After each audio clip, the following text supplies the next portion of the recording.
है। पर बस एक आखिरी पॉइंट, क्योंकि लंबा वक्त मैंने आपसे ले लिया है, छोटा सा जवाब मुझे और चाहिए होगा आपसे कि इतना कुछ हो रहा है सर, क्या हम एलओसी के उस पार नहीं देख रहे हैं? क्योंकि जिम्मेदार तो वो ही लोग हैं। डर किस बात का है, खौफ किस बात का है?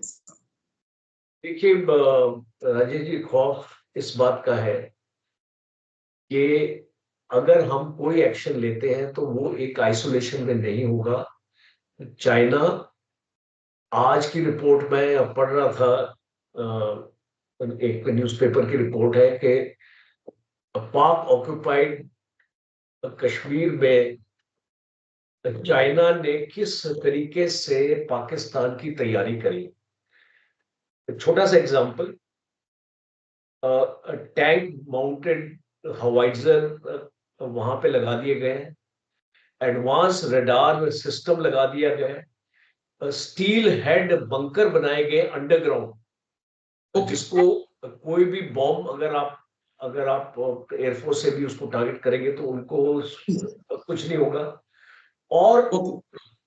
और हाई टेक्नोलॉजी ड्रोन्स दिए हैं जो बहुत ही लाइट वेट हैं और इसको आप डिटेक्ट नहीं कर सकते। और जो आपका पूरा एक ग्रिड, आप मान के चलिए डिफेंसिव ग्रिड, चाइना ने पाकिस्तान के लिए तैयार किया है। अब आप मुझे ये बताइए, मैं अगर इंडियन आर्मी हूं और मैं दुश्मन की खबर के बाद ही अपना एक्शन करूंगा, और मैं तभी वो एक्शन करूंगा जब मुझे पूरी कॉन्फिडेंस है कि मैं इस लड़ाई को जीतूंगा। बिल्कुल। मैं उस लड़ाई में नहीं पड़ूंगा अगर मुझे थोड़ा सा भी डाउट है कि मुझे सक्सेस हासिल नहीं होगा।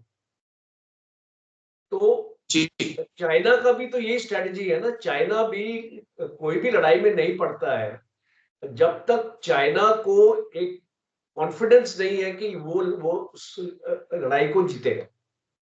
तो एक इंडिया का अगर प्राइम मिनिस्टर अगर एक एक्शन अगर लेता है और अगर वो एक्शन सक्सेसफुल नहीं होता है तो एक देश की रेपुटेशन खराब होती है, एक देश की छवि खराब होती है, और वो फिर उस नेता की भी छवि खराब होती है। तो आपको ये इसको समझना पड़ेगा कि ये एक बहुत डेलिब्रेट डिसीजन होगी, और जहां पे कौन से एरिया में ली जाएगी, हो सकता है कि एक रिस्ट्रिक्टेड हो, एक पर्टिकुलर एरिया में जहां इंटेलिजेंस रिपोर्ट्स मिले और वहां जाके हम स्ट्राइक करें। That is point number 1। Point number 2, मैंने बहुत चैनल में डिस्कशन अपना देखा है कि हमको सीज फायर को रिवोक कर देना चाहिए, बिल्कुल सीज फायर को बंद कर देना चाहिए, और जो भी ये जो भी चल रहा है दोबारा से हमको इसको स्टार्ट कर देना चाहिए। तो वो एक डिबेटेबल डिसीजन रहेगा। दूसरा, अमेरिका का भी प्रेशर आपके ऊपर आएगा। देखिए, आज आप अपने आप को स्ट्रेटेजिक ऑटोनॉमी आप समझते हैं ना, स्ट्रेटेजिक ऑटोनॉमी हम बोलते हैं, बड़ी बड़ी बातें करते हैं स्ट्रेटेजिक ऑटोनॉमी की, वो आज आपके एक्चुअली ग्राउंड में वो आपके पास है नहीं आज। you are dependent on other countries for the defense of your country। तो आप ना तो अमेरिका को नाराज कर सकते हैं, ना आप रशिया को नाराज कर सकते हैं, बिकॉज आपके बॉर्डर पर दो दुश्मन खड़े हैं। और तीसरा बॉर्डर आपका जो इतना लंबा बॉर्डर है 4100 किलोमीटर का, वो बांग्लादेश का बॉर्डर भी आपका खुल चुका है। अब मान के चलिए आने वाले वक्त में आपका एक 3 फ्रंट वॉर होने वाला है, और वो 3 फ्रंट वॉर के लिए क्या आपकी फौजें तैयार हैं? अगर आपकी फौजें तैयार हैं तो आपने अभी तक अटैक लॉन्च कर दिया होगा।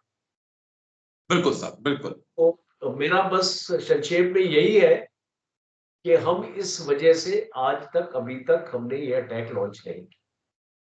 जी सर, बहुत अहम जानकारियां आज आपने दी हैं। कहूं तो मेरी भी आंखें और दिमाग बहुत खुला है आज। बहुत कुछ मुझे भी आज पता चला, बहुत कुछ सीखने को मिला है। Thank you sir, I hope कि मेरे दर्शकों को भी ये वीडियो बहुत पसंद आएगा। थैंक यू साहब, जय हिंद। थैंक यू सर समय देने के लिए। Thank you sir. जय हिंद।